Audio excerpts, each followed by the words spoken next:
So you have an Indiana Jones movie for me? Yes, sir, I do. And this one's gonna be everybody's new favorite film. Oh, really? What's this one about? Aliens.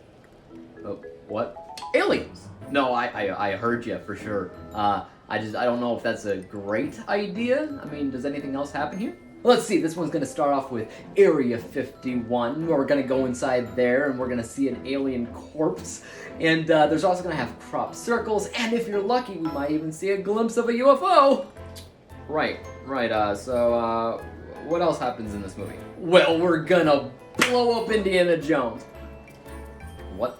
Oh yeah, it's gonna be a nuclear explosion too. I mean, Indiana Jones gets out of a lot of situations, but I'm pretty sure it's gonna be really difficult to get him out of a nuclear explosion. Well, actually, it's gonna be super easy, barely an inconvenience. See, all he's gotta do is get into a fridge, close it shut, the nuclear blast is gonna send it flying up into the sky, you know, hundreds, maybe thousands of feet. It's gonna crash, land onto the ground, flip around about 1,000 more times, and yeah, and then Indiana Jones is gonna be really fine. Of course, yeah. Well, he's gonna meet this kid named Mutt, and Mutt's gonna swing around vines like Tarzan. Yep, that makes sense. Then there's gonna be this moment where the car races off a cliff and lands in a tree, and then the tree gently lands them onto the ground below. Well, that's a considerate tree. Here's a review.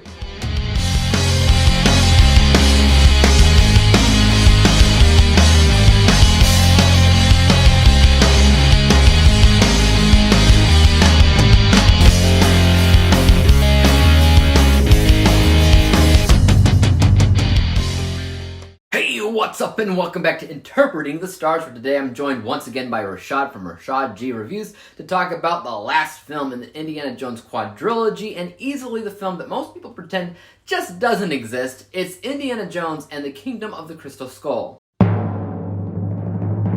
This fourth film in the Indiana Jones series follows an older Dr. Jones on an adventure to not only find the framed crystal skull, foretold to contain knowledge and power, but he must also return it to the lost city of gold before a group of Russian villains get a hold of it first. On his path, he runs into Mutt Williams, played by Shia LaBeouf, who, you know, swings on vines like Tarzan and stuff. First and foremost, thanks to Rashad for joining me on this adventure. I know you didn't really want to see this movie again, and I know that I kind of pushed you into it, but man, sometimes it's good to get a good venting out. So, Indiana Jones and the Kingdom of the Crystal Skull is a film that, when I first saw it, I had my issues with it, but I thought it was, fair. But I've seen it a couple of times since then, and yeah, it's kind of a joke, and far from what I'd consider to be a real earned Indiana Jones movie.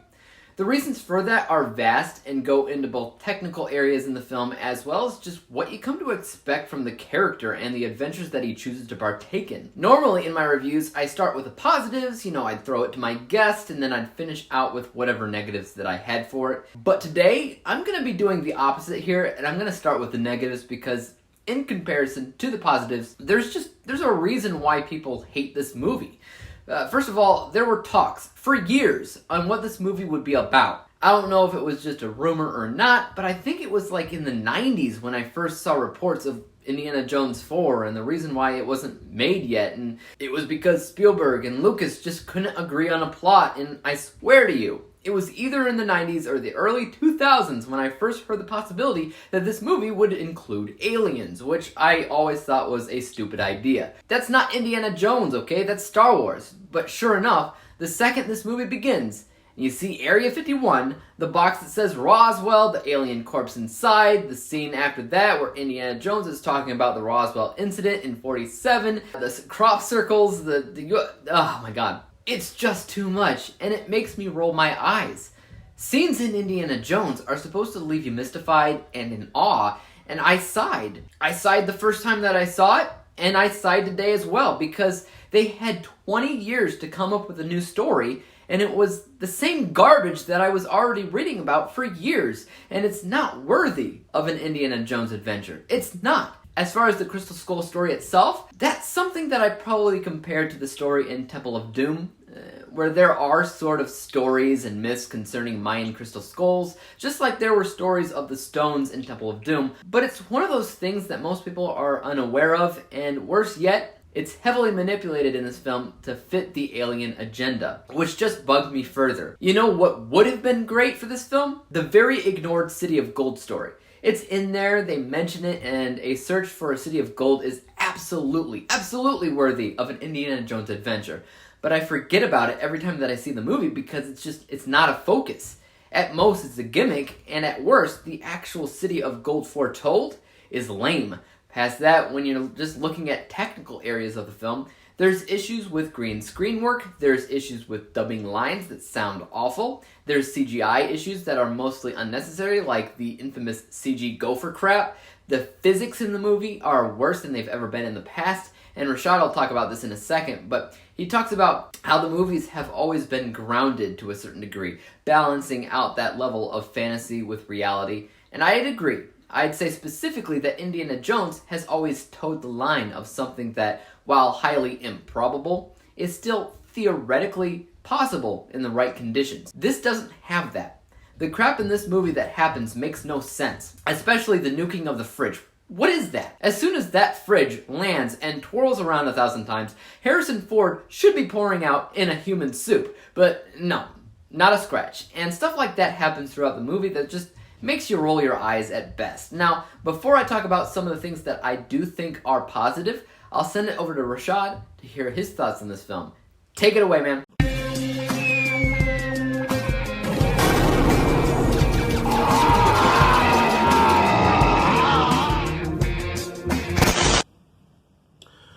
All right, you wanted it, you got it.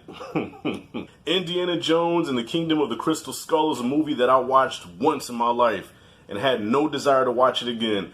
But for review purposes, and I think because a lot of y'all like to see my pressure go up, you had me watch movies that you know I'm not going to like. So the question now is, Rashad, did you like it better the second time? No. This movie is still trash. And I'm going to try not to get my pressure up, but this movie was trash, okay? And David, if I can keep it a buck throughout this series, if you notice, I got you these reviews fairly quickly. Kingdom of the Crystal Skull is like, you ever see Pee-wee's Big Adventure when the pet store was on fire and Pee-wee was saving all the animals out the fire, but he kept avoiding the snakes? And at the very end, when all the animals are saved, damn, I gotta go in here and get the snakes. That was me getting to this movie. I tried everything, procrastinated my ass off not to watch this movie, but yeah, the movie's still trash to me. But to be fair, if this wasn't Indiana Jones, if this was Dora the Explorer, you know what I'm saying, take out Indiana Jones, put in Dora, I would appreciate this a little bit more, because this is a live action cartoon. This just took what made Indiana Jones special and threw it out the window, okay? Now, I don't want to sound like a hypocrite because these movies are not known for their realism, okay? That there's a lot of crazy, unrealistic things that happen in these movies, especially Temple of Doom, which is my personal favorite, when the raft, the little float, flies out the plane and then into the waterfall. Okay, I get that. But for every absurd thing that happens, they find a way to ground it and to still have us engaged in this world and just accept the fact that this is a fake world. There's going to be some exaggerated things that happen, so just go with it. This movie just took any sort of physics, any kind of physics, anything that can remotely be some kind of authenticity, and just said, fuck it, and just threw it and just said, nope. Okay, we're going to have Shia LaBeouf swinging through the vines like Tarzan with a bunch of monkeys. We're going to put Indiana Jones in the refrigerator, all right, and have an atomic blast happen, have the fridge go 100 feet in the air, land on the ground, twirl and twirl and twirl. He's 60-something years old. His hips and everything should be broken. He should be coming out like, ah! But instead he gets out like, oh boy, that was a close one. When that happened, that's when I said, this movie's lost his fucking mind. Spielberg and George Lucas have lost their minds. And at this point in the game, I get it. These are like gods in the movie industry. Who is going to tell them that that's a bad idea? You know what I mean? When you get to that level of success, you're going to have a bunch of yes men around you. So, hey, camera guy, come here. What do you think about Indiana Jones in the refrigerator flying off from an atomic bomb? Isn't that cool? Yeah, George. Let's go with that. No, almost everything about this movie sucked. If I can give it any kind of compliment, Harrison Ford still owns the role of Indiana Jones. All right, so even at 60-something years old, he still pulls it off. I read that he did most of his own stunts. So Harrison Ford is Indiana Jones. Even in a shitty movie, he's still Dr. Jones. Everybody else in this movie was trash. Oh, women, no. Hella, what is her name? I have a crush on her too.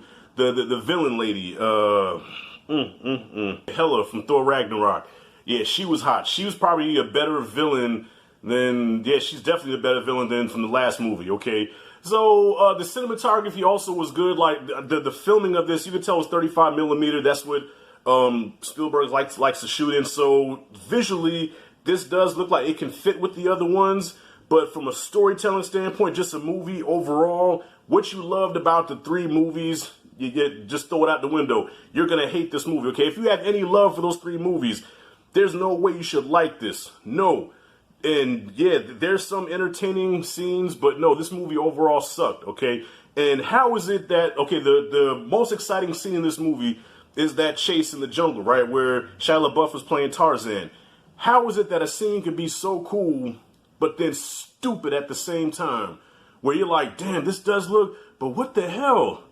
That's cool, but no, that was stupid. That's what I'm going through watching this scene. Like, for every cool thing they did, they followed up with two more dumb things, just ruined the whole scene. And Shia LaBeouf, let me get to him. Let me go, okay, I'm past 5 minutes now, I don't care, fuck it. You know, Dave, this is what you asked for, I'm gonna give it to you. Okay, Shia LaBeouf, I'm not a hater of his, but he was so wrong for this movie. First of all, Mutt Williams is a horrible character, okay, let's get that out the way. It was a horribly written character, and Shia LaBeouf was not the right guy to even play that role. This is supposed to be a tough guy like Greaser, okay? This guy belongs in The Outsiders with Ponyboy, Soda Pop, and 2-Bit, okay? He does not belong in this movie. And there's actually a scene where they have a little fight in the diner with the Socias and the Greasers. I thought that was cool, as I did watch The Outsiders just the other day. But yeah, Mutt Williams was such a horrible character. He tried so hard to be tough, and it just did not work, okay? Even Dr. Jones had to be like, listen, son, stop trying to be tough every 2 minutes. Sit your ass down and let's talk as men. As a movie, as an action movie where you can just have a good time just laughing at the absurdity of it, I still give it a D. But as an Indiana Jones movie, gets an F. So I'm sticking to my guns. There are only 3 Indiana Jones movies. 3. This one was like a TV reunion episode from a film franchise, from a show that you loved a long time ago, and they decided to do a reunion show. That's what this movie felt like. Reviving a franchise after so many years is necessary. But when you end a franchise on a good note, the way Last Crusade ended, wrapped it up perfectly, there was no need for this movie. Why did this movie even happen? Because Spielberg and George are bored. They want to relive their glory days. Kind of like how I go back to 1996 and show my daughter my football highlight tapes. I want to constantly relive my glory days, okay? I understand it, but no, as a fan, this movie. And I hope I ain't cursed too much on this video, bro. But David, looking forward to the next series with you, man. Thank you for having me in this series. This was fun. Got my pressure up a little bit, but I'm cool. Anyways, thank you once again. This is Rashad G signing out. See you in the next video. Back to you, David. Thank you once again to Rashad for joining me in this review. I've left a link to his channel in my description box below, so check him out, send him some love, and tell him who sent you. Yeah, man, I love how passionate you are against this movie. It's great, and you're absolutely right in how much of a cartoon the movie is, and that maybe if it was called something other than Indiana Jones, it might be a little bit more of an acceptable film, but as an indie adventure, it's a joke. But like I said, I did want to give some positives here, and the biggest thing here is Harrison Ford as Indiana Jones. For a long time, he's often played roles that I felt like he's more or less just been phoning in his performance with his classic, I don't care face, which I guess works for him. But Indiana Jones has always been his most physically demanding role. And for the most part, he bounced back as well as he could for his older age. I can't even imagine what he's going through for the 5th film. They just started shooting that, and already he's gotten an injury. So I have to give love for Harrison Ford here. He is the best thing about this movie. I also really like the fact that they brought back Mary Ann for this film. She has had some of the best chemistry with Harrison Ford, and the same definitely goes here. It's like they were never apart for decades. They work really, really well together in this movie, and so I appreciated that for sure. Whenever they would have these back and forth moments, I definitely had a lot of fun with that, but it did take a while for her to show up. There's far more screen time with Shia LaBeouf, and again, dude, you nailed it. He was wrong for this role. I know I'll probably get some crap for saying this, but they should have just delayed filming the movie so that Chris Pratt could do it. It's stereotypical for me to say that, but Shia was wrong for the part. I just found him to be annoying. With that said, let's go ahead and break down my final score. From an unbiased perspective, certain things are worth mentioning here. John Williams is still heading up the score, and it sounds pretty darn good. Also, as far as casting goes, Harrison Ford is definitely a no-brainer. And Marianne, it would have been even worse of a movie if they didn't get her to reprise her role.